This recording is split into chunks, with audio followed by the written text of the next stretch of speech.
me if she could go out clubbing with Demi the week after for her 18th birthday, because Demi was going out clubbing the week after for her 18th birthday, and I said to Annika, no chance, you ain't going clubbing, you're too young, you're not going out clubbing, no chance. Well, Dad, can Demi come around the house and have a drink then, so I can have a drink with her? You know what I mean? I'm like, yeah, if you're in the house you can have a drink, right?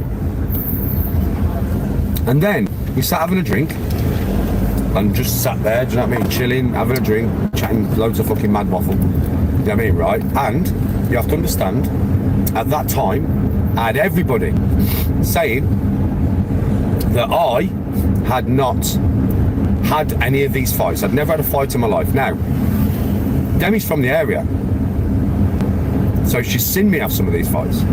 So I said to Demi, ask me anything you want, expecting Demi to say to me, yeah, expecting her to say to me, Danny, tell them about this fight. I watched it, yeah, blah, blah. And I expected that was the conversation we was going to get into. What came out of her mouth was the furthest thing from what I would have expected to ever come out of her fucking mouth. I was like, I was shocked. You saw me, you know my reactions. I looked away from the screen and I laughed. And I laughed because it was a nervous laugh, because I was like, what the fuck? What a weird ass question to ask me. Now, that's a girl who's 1 week from 18. I am not going to crush her soul by looking at her and going, shut your fucking mouth, you fucking dickhead. And I'm not going to do that. So I let her down very gently. I said what I thought was the kindest thing I could say at the time, to let down an 18-year-old girl gently. Yeah, right?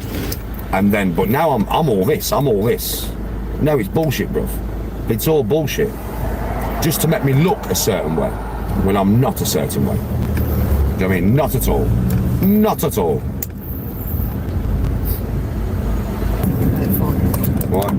Because I says to her, Demi, don't mention fighting because I don't want to hear about it. Well, if you wouldn't have said that, then I wouldn't have had to deal with all this Demi situation, because she would have asked me something about that fight, wouldn't she? You know what I mean? You know how it goes when they start on you. Yeah, I know, but babe, it was that nice. It was like, that's what I was expecting her to ask me. Do you know what I mean? And if you wouldn't have said anything, yeah, then I wouldn't have had to put up with all this shit. Because she would have asked me a normal question, which I was expecting her to ask me, which she probably wanted to ask me. But then you made her not ask me a question about fight.